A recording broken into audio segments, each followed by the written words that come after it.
Okay, if you have your Bibles with you, eto na po tayo sa ating pag-aaral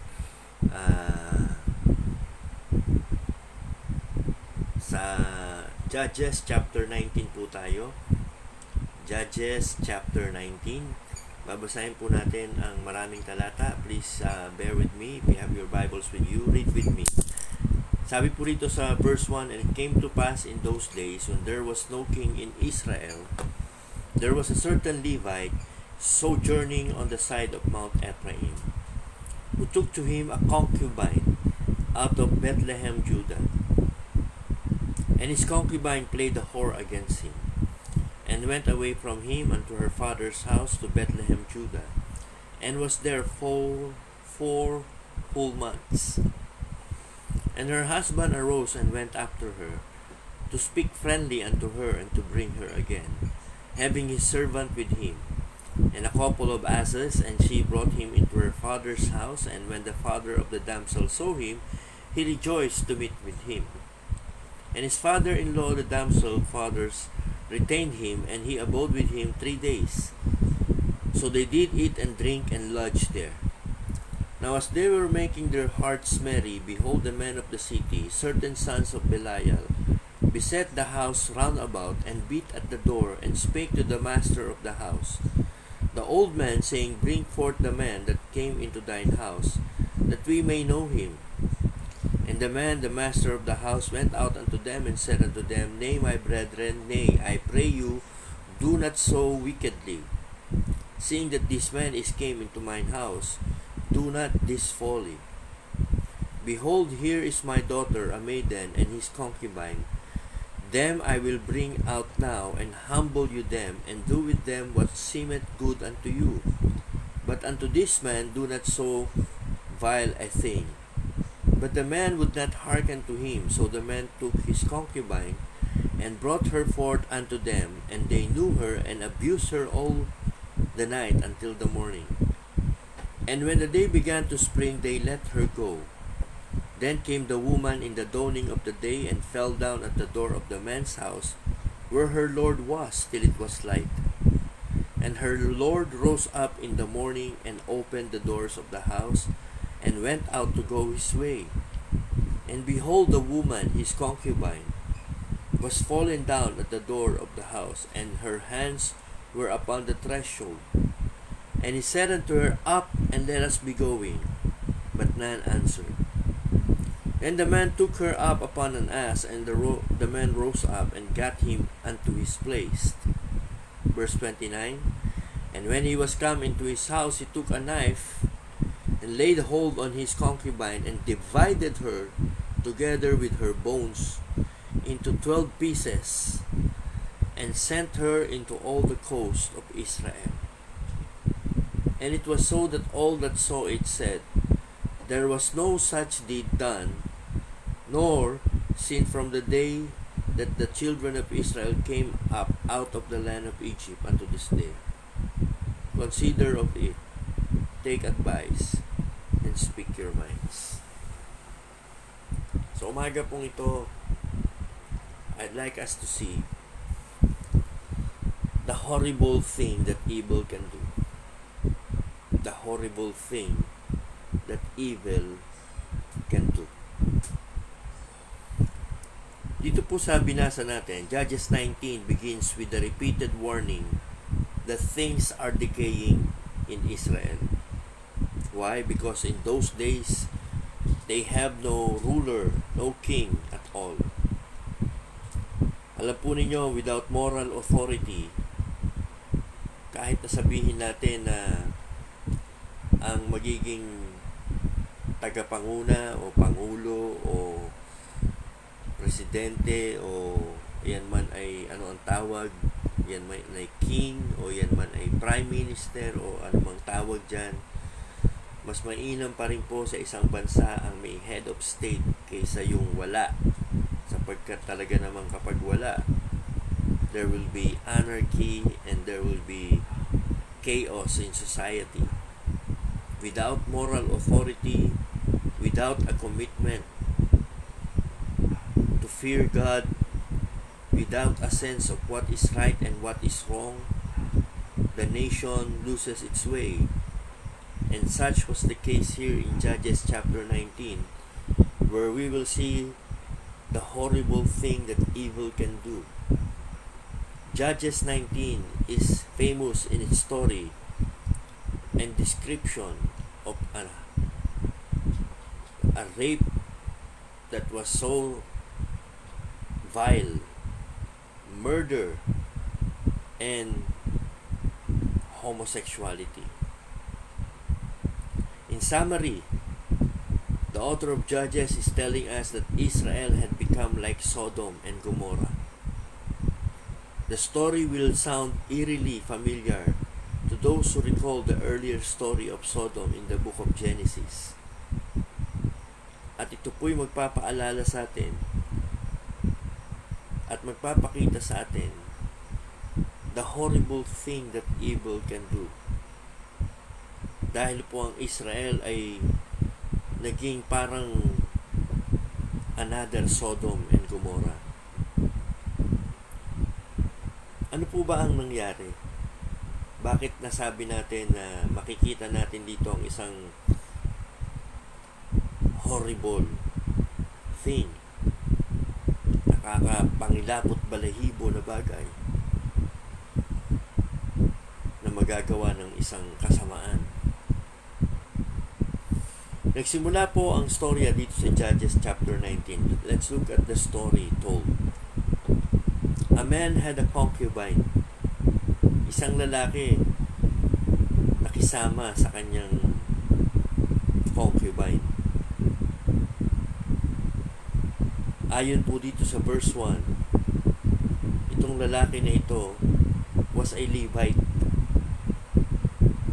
A Levite is someone who should be serving in the tabernacle.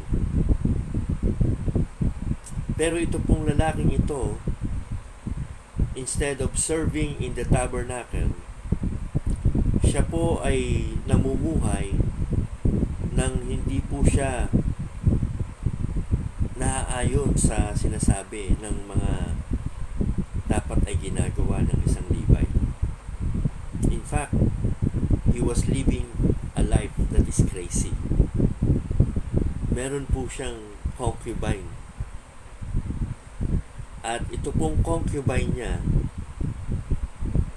ay hindi naging maayos ang pakikisama sa kanya. She has been unfaithful to him. At iniwanan siya nito at umuwi sa kanyang tatay. So, umikot po ang storya nitong Judges 19 sa kalaguyo na ito na tila baga nakalimutan na ng Levite yung kanyang tungkulin sa Panginoon, at sa halip ang kanyang oras at panahon nagugol na lang dito sa kalaguyo niyang ito. At ang pangyayari ay sa umpisa medyo maganda, sapagkat nung hinahanap niya itong nagleyas niyang kalaguyo, natagpuan niya ito sa bahay ng ama nito. So, tingnan po natin as the story goes on how sin had developed in the life of the Levite. So, nung siya po ay dumating doon sa bahay, siya po ay tinanggap ng ama ng concubine. At sila ay nagkaroon ng inuman. Nagkaroon sila ng masayang pag-uusap, mabuting usapan. Gustong-gusto naman siya ng kanyang hilaw na father-in-law. At sa kanilang pag-iinuman, nung nakaramdam na ng kalasingan itong Levite, sabi niya, aalis na kami. Dadalhin ko na yung aking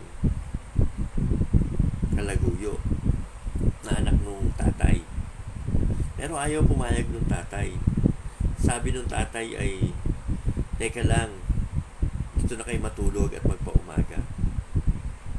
So, nagpatuloy po yon sa ganung sistema hanggang inabot sila ng ilang araw doon, hanggang sa huling-huling araw na nila, hindi na nagpapigil yung Levite at talagang umalis na sila. Ang problema, nung sila'y naglalakbay, inabot na sila ng dilim. At sa kanilang paglalakbay, inabot sila ng dilim, wala pong sino man na mapuntahan itong Levite at ang kanyang concubine. Because when he comes to Gibeah, no one will take him in. The people in the place where he traveled has no hospitality at all. They refuse to let this Levite rest in their places. Parang nung panahon ni Mary at ni Joseph, naalala nyo, si Mary at si Joseph ay naglalakbay at si Mary ay buntis, manganganak kay Jesus Christ. Ang sabi, there was no room for them in the inn. Walang magpatuloy sa kanila. Ganito po yung nangyari dito. Nung pauwi na itong Levite at yung kanyang concubine, inabot sila ng dilim sa daan. At wala silang matuluyan, wala silang matulugan. Until an old man takes him into his house. At nung sila ay nandoon na sa bahay ng old man, nagkukwento lang po ako sa inyo, this is how the story went on. So, balikan po natin, baka nalilimutan nyo. Itong Levite ay kumuha ng kalaguyo ng concubine at nilayasan siya nito, umuwi sa kanyang ama. Pinuntahan niya yung kalaguyo niya doon sa kanyang hilaw na biyanan. Nag-inuman sila roon, naglasingan sila doon, inabot sila ng ilang araw. Saka palang pinayagan itong Levite na makapaglakbay kasama ang kanyang concubine. Pero inabot sila ng dilim sa isang lugar na ang pangalan ay Gibeah. At doon sa lugar na yon, mangyayari ang isang kahindik-hindik na hindi mo aasahan mangyayari sa buhay ng isang tao. Sapagkat habang nandoon sila sa loob ng bahay nung lalaking nagpatuloy sa kanila, eto na ngayon, ang sabi po ng Bible in verse 22, may mga wicked men na dumating doon sa bahay. Sabi, now as they were making their hearts merry, behold, the men of the city, mga kilalang tao sa syudad, mga kalalakihan. Pero ang tawag sa kanila ay certain sons of Belial. So sila'y kilala ng mga satanista. Kanilang pinaligiran itong bahay at kinakalampag yung pintuan. At ang sabi nila, ilabas nyo yung lalaki sa loob ng bahay nyo. Kasi kahit naman ngayon, di ba, alam natin pagka may paligid-ligid na stranger sa ating lugar. Alam natin pag may dayo. At napansin nila nung dumating yung Levite doon at yung kanyang concubine na hindi taga-ron itong Levite. Ito'y dayo. So nung maghahating gabi na, kinakabog nila yung pintuan ng bahay nung nagpatuloy sa Levite na ito. At ang sabi nitong mga kalalakihan na ito, at ito'y kahindik-hindik, ilabas nyo ang lalaki nang siya'y aming mapagpasasaan. Grabe, mga homosexuals po ito. Itong certain sons of Belial na ito, pag sinabi po sa Bible na certain sons of Belial, mga ampo ng demonyo, mga satanista po ito. They are practicing evil worship. They are not really worshiping God at all. But these are people who have given their lives to the devil. At gusto nila yung lalaki. Gusto nilang yung lalaki ay mapa sa kanila. Kagaya ng pagnanasa ng mga bakla sa kalalakihan. Pero tumanggi yung old man. Sabi, wag mo niyong gawin itong wickedness na ito. Tingnan niyo how the Bible describes homosexuality. The man, the master of the house, went out unto them and said unto them, Nay, my brethren, nay, I pray you, do not so wickedly. So that's the first description. Kapag ka ang isang lalaki po ay gustong sumiping sa kapwa lalaki, ang tawag po ng Bible dito, wickedness. Alright? Do not do so wickedly. Seeing that this man is come into my house. The next description is, do not this folly. So, kapag ang lalaki po ay gusto sumiping sa kapwa lalaki, it is wickedness. Pangalawa, it is foolishness. Foolishness. Sapagkat hindi po nilikha ng Diyos ang lalaki para sumiping sa kapwa lalaki. Ang normal po at natural po ay ang lalaki ay sa babae at ang babae ay sa lalaki. Hindi po ang lalaki ay sa lalaki at ang lalaki ay sa lalaki. Yan po ay wickedness at yan po ay foolishness.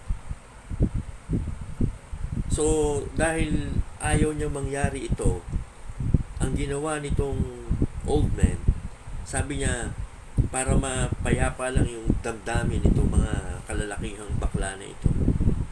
Sabi niya, here is my daughter, dalaga, a maiden. At ito yung kanyang concubine. Sila na lang ilalabas ko. Bahala na kayo sa kanila kung anong gusto nyo gawin sa kanila. So, tingnan nyo mga minamahal, kung gaano ka bagsak na at kababa na ang moralidad ng mga tao ng panahon na yun. Sa Judges chapter 19.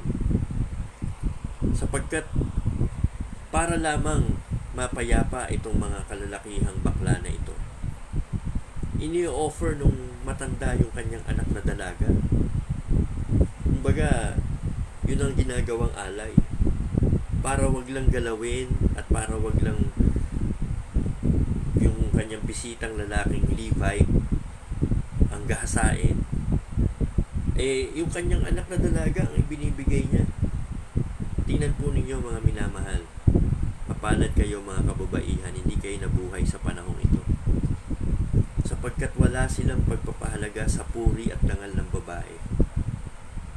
Nung panahon po na yon, ang pinahalagaan nila ay ang puri at dangal ng lalaki. Pero yung mga babae, hindi nila masyadong nilirespeto at ginagalang. Kaya para yung lalaki ay makalusot doon sa sitwasyon, ipapalit na lamang ng matanda yung kanyang anak na dalaga at yung concubine. Yan na lang. Bahala kayo kung anong gusto nyong gawin sa kanila. Pero alam nyo mga minamahal, ayaw pumayag ng mga bakla. Sabi po sa verse 25, but the man would not hearken to him. Ang gusto nila yung lalaking bisita, yung Levite. Yun ang gusto nilang pagpasasaan. Yun ang gusto nilang pilahan at gawin sa kanya yung kanilang mga pagnanasang ang sabi ng Bible ay wickedness at foolishness, at dinagdagan pa ng isang description ang practice ng homosexuality. Hindi lang wickedness, hindi lang foolishness. Ang sabi po ng old man, do not so vile a thing. Anong tawag ng matanda? Anong description ng Bible sa homosexuality? Not only it is wickedness, not only it is foolishness, it is vilelessness. Vile. Ang ibig po sabihin sa Bible ng vile ay sobrang marumi, sobrang hindi na po ito katanggap-tanggap. It is abomination. Karumal-dumal. Anyone who practice opposite uh, desire than what is created by God. Kasi ang desire na nilikha po ng Diyos sa atin bilang mga tao is we are attracted to opposite sex. Men and women, women and men. Ganun. Pero pagka men and men and women, that is opposite to what is normal. At hindi na po tayo nalalayo sa panahon na ito ngayon. Sapagkat marami na po mga tao ngayon ang ganyan. At tinanggap na ng society natin na ang lalaki ang gusto ay kapwa lalaki at ang babae ang gusto ay kapwa babae. Tandaan po ninyo, ano man ang itawag nila dyan, ano man ang gawin nilang acronym dyan, this is a practice that was judged by God in Sodom at Gomorrah, and this is a practice that the Bible condemns. Homosexuality.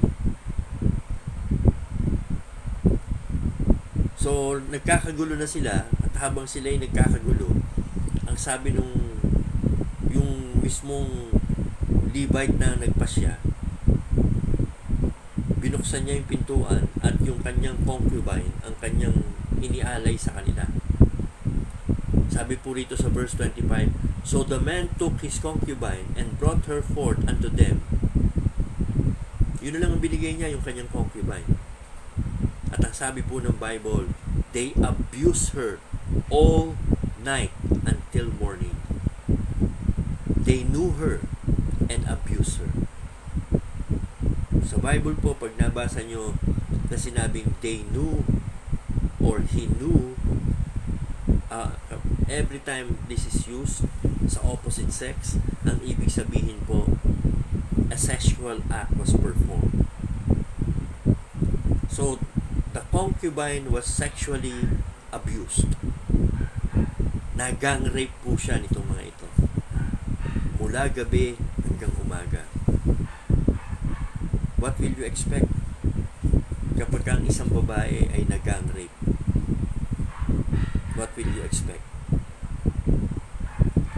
Ganito karumi, ganito kalugmok, ganito karumaldumal ang lipunan ginagalawan na nila noon.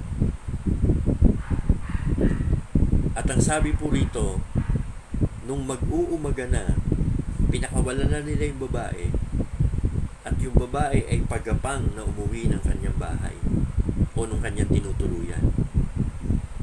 At paggising nitong Levite, at nakita niya yung kanyang concubine nakahandusay dun sa pintuan, wala man lang pagsisisi itong Levite, wala man lang, kasi ang ugat at punot dulo ng problemang ito ay itong Levite. He is supposed to be the man of God.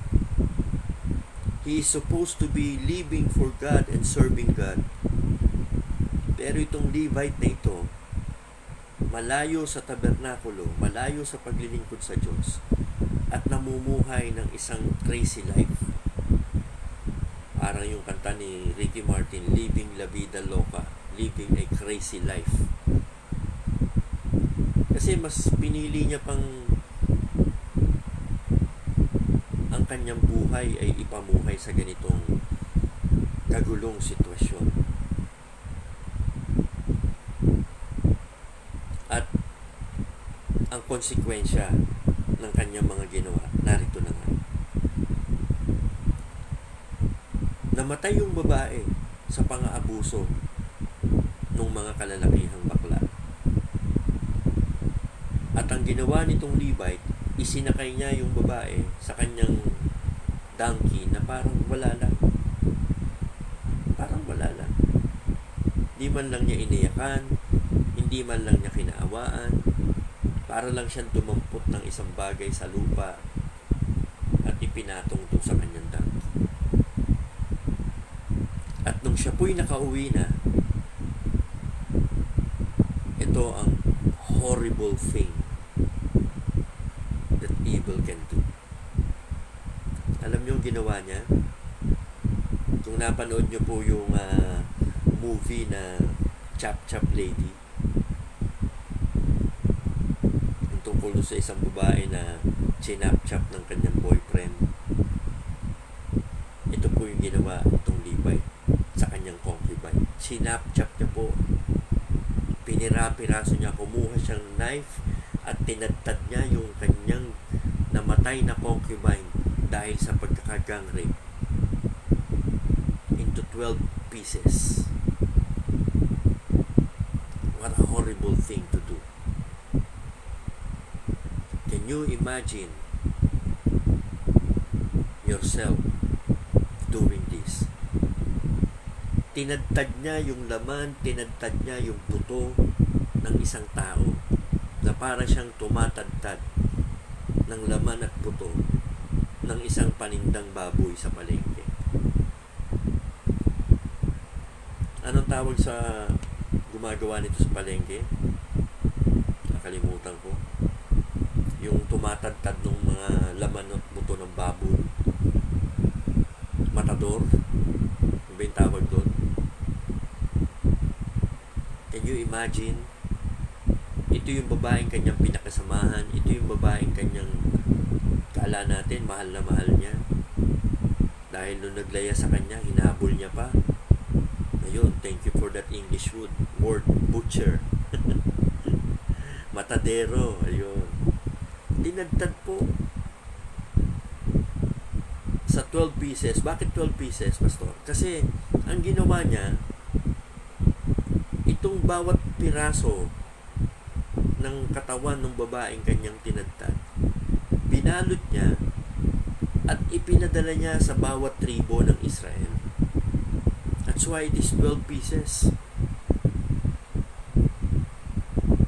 And this was the shock of the whole society at that time.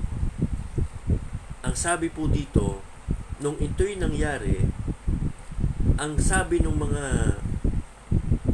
bawat tribo, and it was so that all that saw it said, there was no such deed done in the history of Israel.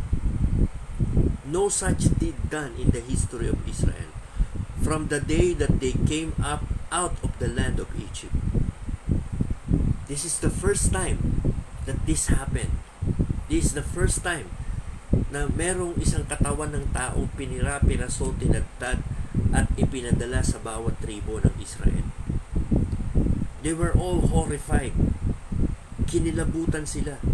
Talagang halos bumaligtad ang sikmura nila. There was no such deed done nor seen sa kanilang society. Ngayon, marami na tayo nababalita ang ganyan. Pero kahit pa, pag ito'y dumating sa bahay mo, can you imagine yourself opening your mail, opening your delivery? May dumating na grab sa'yo, may dumating na delivery sa'yo, tapos, ano yan, pagbukas mo, katawan ng tao, kapiraso ng katawan ng tao, maring kamay, maring paa. Can you imagine how horrible this is? How horrible thing evil can do? Kasi minsan iniisip natin, no, ang tao naman ay likas na mabait. Ang tao naman ay likas na may kabutihan sa kanyang puso. Namamali lang siya ng mga sinasamahan, namamali lang siya ng mga sitwasyon, pero sabi nila ang tao daw talaga may spark of divinity. Hindi po. Man is totally depraved in sin. Yung depravity po natin, yung ating pong pagiging lubos na masama at makasalanan, nandyan yan sa kaibuturan ng ating puso. Siguro sabihin mo, ay, hindi ko magagawa yan. Yun lang ang iniisip mo. Pero kung ikay darating doon sa sitwasyon na ikaw ay makakaranas ng mga ganito, baka nga masikit pa ang gagawin mo kasamaan. Kaya nga sabi sa atin sa Jeremiah 17 verse 9, the heart is deceitful above all things and desperately wicked. Who can know it? Wala sa atin nakakaalam ng kaya nating gawing masama kung tayo ang malalagay sa mga sitwasyong ganito. But this can only be done because of the sinfulness and the depravity of human sa kanyang pagkakasala. Galit na galit siya, gusto niya makaganti, wala siyang magawa. So itong wala nang malay na patay ng bangkay ng babae ang tinantad niya, at para makaganti siya, pinadala niya sa 12 tribes at gusto niyang ipaghiganti siya ng kanyang mga kapwa Israel. Kaya dito po umikot ang istorya na ito, mga minamahal. As horrible as it seems, he cut up her dead body as a priest would divide the carcass of sacrificial animal. This black night of horror made such a powerful impact on Israel that even centuries later, the prophet Hosea recalled the depths of Gibeah's corruption. Sabi po sa Hosea 9:9, they have sunk deep into corruption as in the days of Gibeah. God will remember their wickedness and punish them for their sins. Si King Saul po, ginawa din ito. Pero later, ang ginawa ni King Saul, hindi tao ang kanyang tinadtad, kundi oxen, at ipinakalat niya din ito sa 12 tribes. Sa kanyang pagnanasa na makaraise ng army against the Philistines. Yung Levite po, ang kanyang inaasahan ay sana ipaghiganti siya ng kanyang mga kababayan. It was certainly a grotesque way to deliver a message, but it finally brought the people to a point where they were willing to say enough is enough. They were ready to bring to justice those who committed such crime of atrocity. This story began with, in those days, Israel had no king. Kaya pasalamat po tayo sa Diyos, mga minamahal. May Pangulo tayo. Pasalamat po tayo sa Diyos sa ating bayan. May law and order tayo. Huwag niyong sisihin ng gobyerno at sabihin niyo, napakagulo, napakadami ng krimen, napakadami. Pasalamat kayo dahil meron pa rin tayo kahit papano law and order. At higit sa lahat, pasalamat po tayo, mga minamahal, na wala tayo sa ganitong sitwasyon ng ating buhay. Ano po ang mga lesson sa atin dito sa mahabang storya na ito? Una po, like I said, makikita po natin dito the total depravity of the human heart.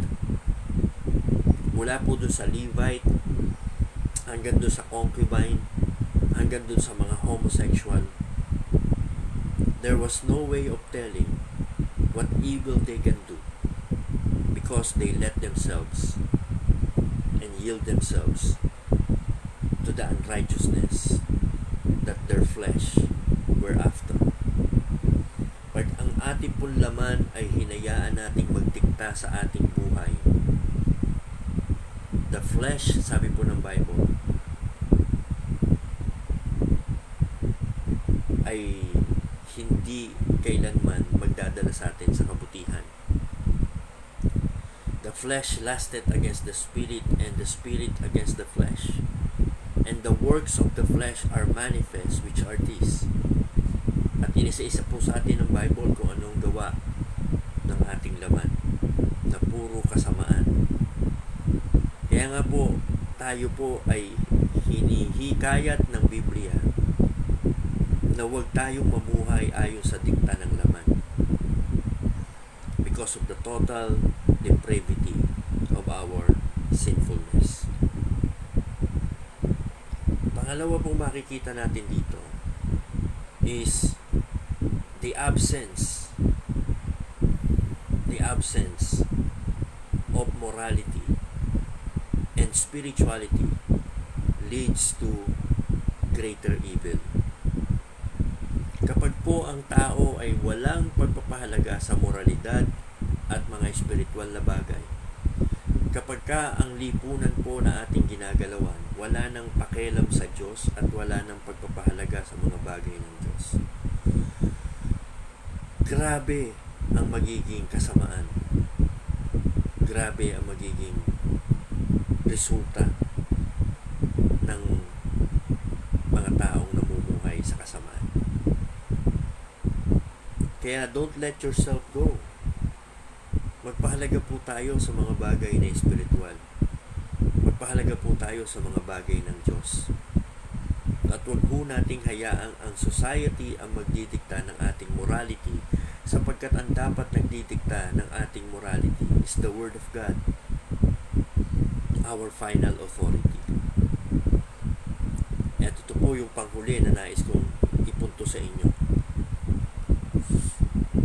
Muna nakita po natin the total depravity of man. Pangalawa, makikita po natin the absence of morality and spirituality. Pangatlo po, makikita po natin dito the injustices of the society when there is no authority. Kaya po sa Bible, hinihimok po tayo sa Romans chapter 15, if I'm not mistaken, or Romans chapter 13, to pray for them and to be subjected to those that are in authority. Sabi ko sa inyo, kanina pa inuulit-ulit ko, mapalad tayo. Meron tayong Pangulo, meron tayong government, meron tayong law and order, meron tayong mga kapulisan, as corrupt as they can be accused of. Mas maganda pa rin na these are in place kesa wala. Kasi pag wala yan, there will be more injustices